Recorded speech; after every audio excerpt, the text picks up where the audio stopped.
मंडळी, स्वागत आहे तुमचं भटकंतीच्या पुन्हा एका नव्या व्हिडिओमध्ये। मित्रांनो, मी आता सध्या उभा आहे नांद्रा या ठिकाणी आणि माझ्या पाठीमागे तुम्हाला जो डोंगर दिसतोय हा अजिंठा आणि वेरूळ डोंगर रांगेचा हा संपूर्ण भाग आहे। या ठिकाणी मी आलेलो आहे पुन्हा एकदा एका अपरिचित ठिकाणाच्या भटकंतीसाठी आणि माझ्या पाठीमागचं जे ठिकाण आहे ते आहे लहुगड किल्ला। या ठिकाणी आपण आजच्या या भटकंतीसाठी जाणार आहोत। एक प्राचीन धार्मिक, पौराणिक आणि ऐतिहासिक महत्त्व प्राप्त असलेलं हे ठिकाण आज रोजी अनेक पर्यटकांपासून अपरिचित आहे। तेच ठिकाण मी तुम्हाला या आजच्या भटकंतीसाठी दाखवण्यासाठी घेऊन आलेलो आहे। चला तर मित्रांनो, जाऊया। आता तुम्हाला घेऊन चालतो त्या लहुगड किल्ल्यावर।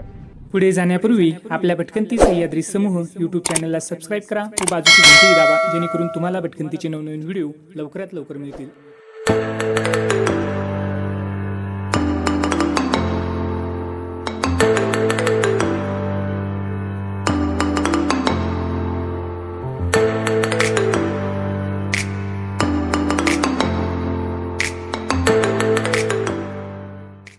मित्रांनो, आता मी आहे या लहुगड किल्ल्याच्या पायथ्याशी। या ठिकाणी पार्किंग आहे, तुम्ही बघू शकता माझ्या बाजूला पार्किंगची सोय आहे या ठिकाणी। आणि इकडं पाठीमागं लहुगड किल्ला आहे आणि ह्या बाजूला या इकडच्या डोंगरावर काही गुहा कोरलेल्या आहेत, त्यासुद्धा मी तुम्हाला दाखवणार आहे। चला तर अगोदर घेऊन जातो या लहुगड किल्ल्याकडे।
लहुगड किल्ल्याचे प्रमुख आकर्षण म्हणजे हे गुहा मंदिर।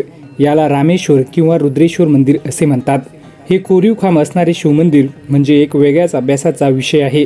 मंदिरासमोर अनेक छोट्या कोरीव मूर्त्या व्यवस्थित मांडून ठेवलेल्या दिसतात। ह्या गुहा मंदिरासमोर अखंड कातळात कोरलेले व सुबक नक्षीकाम केलेले तुळशी वृंदावनासारखे एक मंदिर आहे। या छोट्या मंदिरात गणपतीची सुंदर व देखणी मूर्ती आहे। गुहा मंदिराचे मोठाले खांब सुरू होण्यापूर्वी डाव्या हाताला कातळात खोदलेले एक खांब टाके आहे। टाक्याला लागूनच मंदिराच्या बाहेरील बाजूचे 2 गोलाकार खांब आहे। दरवाजातून आत गेल्यावर 4 कोरीव खांबावर तोललेला मंदिराचा सभामंडप आपले लक्ष वेधून घेतो। आत नंदी व समोर गुहावजा छोट्या गाभाऱ्यात शिवपिंड असून तिला रामेश्वर या नावाने ओळखतात। ह्या गाभाऱ्यासमोर व डाव्या बाजूला अशा आणखी 2 खोल्या या ठिकाणी आपल्याला पाहायला मिळतात।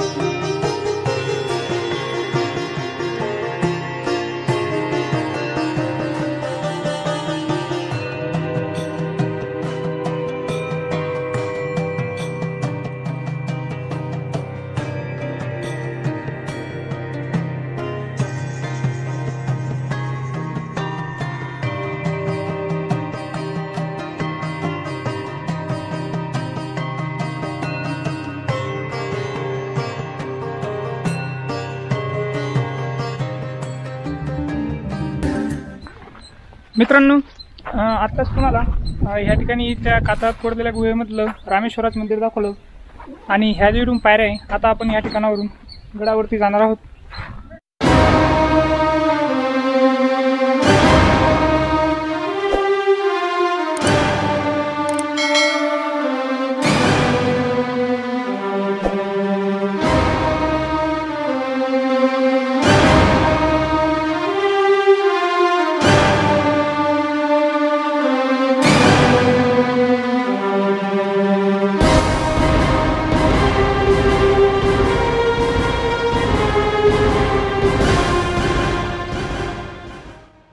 त्या रामेश्वर मंदिरापासून थोडंसं काही पायऱ्यावर सोडून आल्याच्यानंतर माझं पाठीमागे बघू शकता तुम्ही, या ठिकाणी असं एक गडाचं प्राचीन एक दार आहे, कातळात कोरलेलं आहे पूर्णपणे. चला तर जाऊया आता वरती. आपला गड माथ्यावर जाणार होतो आपण आता या ठिकाणावरून, कारण खालचं तुम्हाला एकदम अत्यंत सुंदर दृश्य होतं. ते रामेश्वर महादेवाचं कातळात कोरलेलं गुह्यामधलं एक सुंदर मंदिर होतं आणि बाजूचा परिसर बघू शकता तुम्ही, ह्या ठिकाणावरून एकदम भारी दिसतोय. हे मंदिराचा जो कळस आहे या पाठीमागे, हा नव्याने बांधलेला आहे, मात्र खालचं जे मंदिर आहे ते पूर्णपणे आजसुद्धा प्राचीन आहे, अत्यंत सुंदर. या ठिकाणून जाऊया आता गडाच्या माथ्यावर.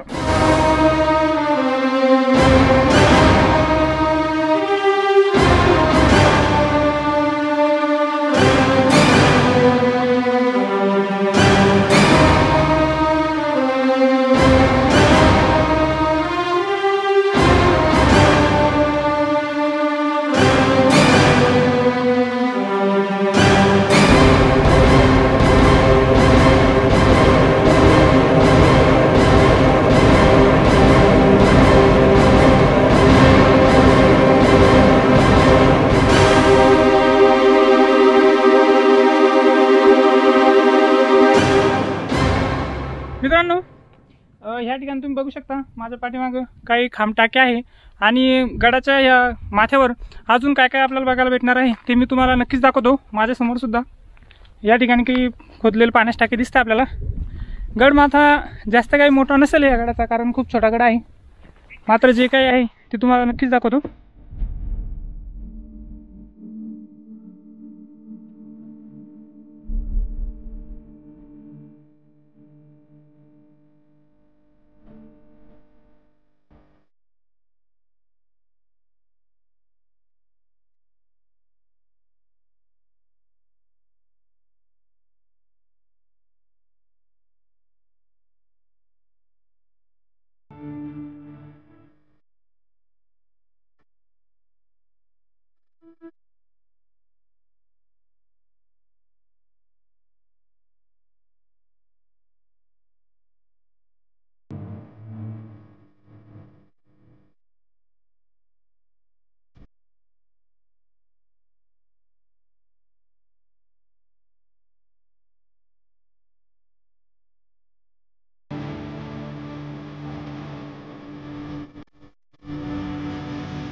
खोली आहे, या ठिकाणी एक गुहा तयार करण्यात आलेली आहे, बघू शकता तुम्ही.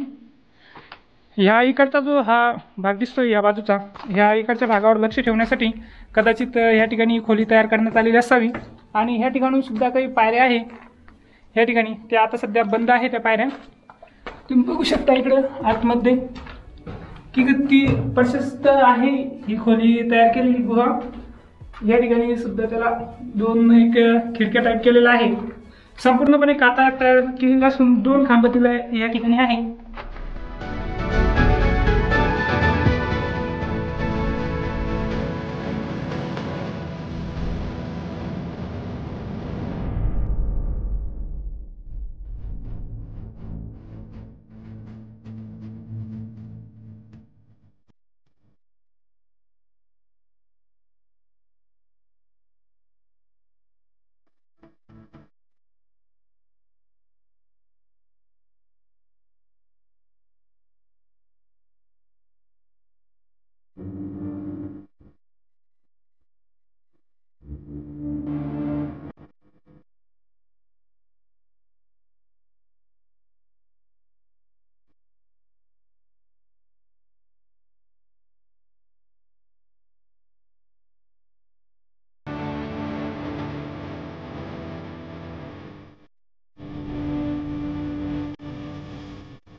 लहुगड किल्ल्याच्या माथ्यावर एका खोलगट भागात कातळात मधोमध खोदलेले हे सुंदर मंदिर सीतान्हाणी म्हणून ओळखले जाते. या ठिकाणी रामायणातील काही संदर्भ दिले जातात. सीतेची गुंफा हे ठिकाण आपल्याला थेट रामराज्यात आल्याचा दाखला देतात. दंडाकारण्यमधील बराचसा भाग हा अजिंठा रांगेत आहेत. छत्तीसगड पासून सुरू होणारे हे अरण्य त्याची व्याप्ती पार आंध्र प्रदेशापर्यंत आहे. महाराष्ट्रातील काही भाग हा दंडकारण्यात येतो. सातपुडा डोंगररांग तसेच अजिंठा डोंगररांगेचे संदर्भ बऱ्याच आख्यायिकांमध्ये येतात. त्यानुसार या ठिकाणी प्रभू श्रीराम व माता सीता व त्यांचे 2 पुत्र लवंकुश यांचे ह्या गडावर वास्तव्य होते, म्हणून या गडाला लहुगड असे नाव पडले, अशी आख्यायिका या ठिकाणी सांगितली जाते. सीतान्हाणी या ठिकाणच्या मंदिरात पाषाणात कोरलेले एक स्त्री सदृश्य मूर्ती ठेवलेली आहे, तर मंदिराच्या बाजूला एक प्रशस्त खामटाके कोरलेले आहे. कातळ खोदून तयार केलेल्या बांधकामाचे हे अवशेष पाहून आपण थक्क होऊन जातो.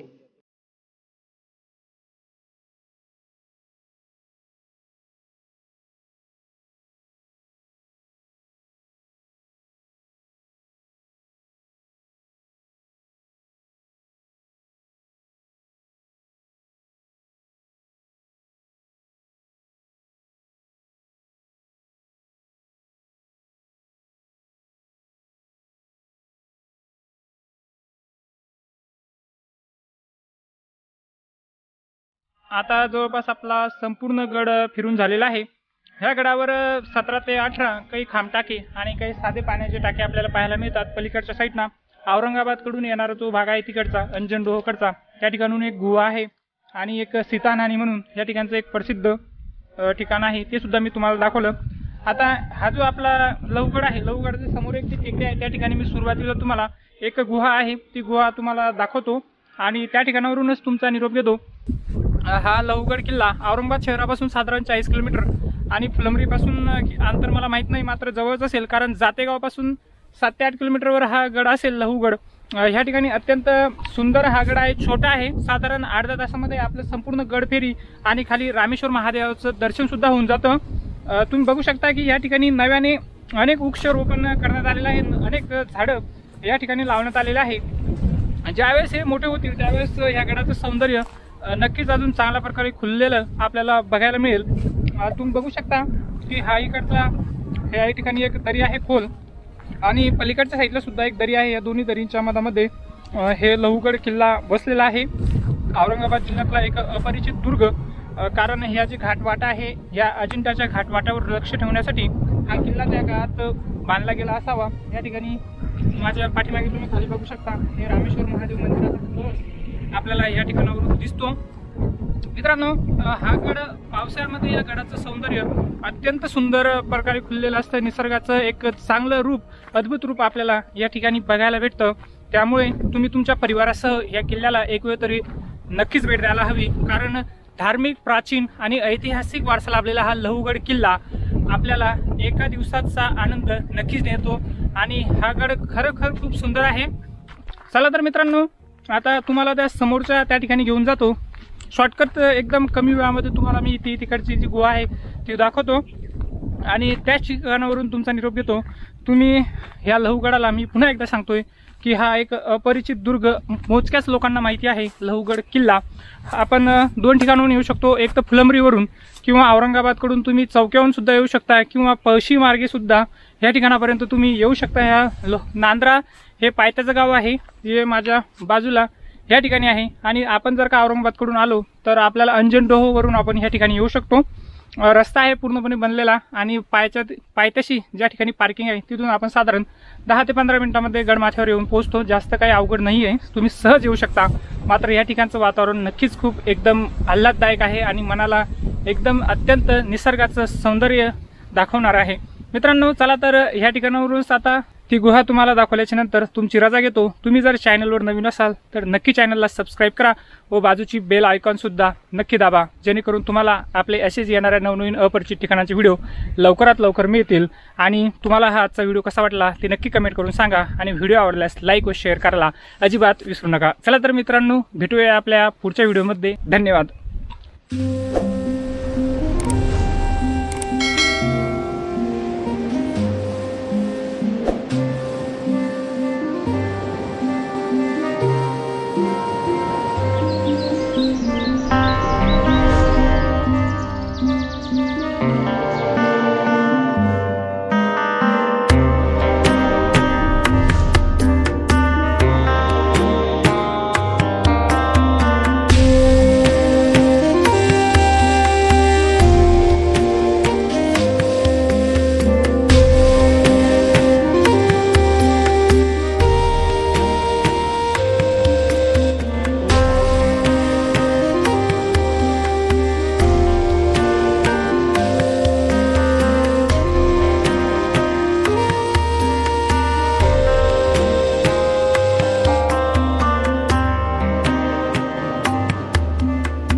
मित्रांनो, माझ्या पाठीमागे या इकडच्या डोंगरावर एक गुहा त्या ठिकाणी कोरलेली आहे. त्याच्यामध्ये एक नंदी आणि एक महादेवाची पिंड आपल्याला बघायला भेटते. मी की आता वरती तुम्हाला घेऊन जात नाही. ह्या ठिकाणावरूनच आता आपण जाणार आहोत परतीच्या प्रवासासाठी. माझ्या पाठीमागे इकडे तुम्ही बघू शकता की नव्याने या ठिकाणी विठ्ठल रुक्मिणी मंदिर तयार करण्यात आलेलं असून वरती संत तुकाराम महाराज हे वैकुंठाला ज्यावेळेस गेले होते गरुडापासून ते शिल्प या ठिकाणी तयार करण्यात आलेलं आहे या मंदिराच्या कळसावर एकदम अत्यंत सुंदर प्रकारे. आणि हा पाठीमागचा हा संपूर्ण या लहूगडाचा परिसर अत्यंत सुंदर आहे. तुम्ही एक वेळ नक्कीच या ठिकाणी भेट द्या. चला तर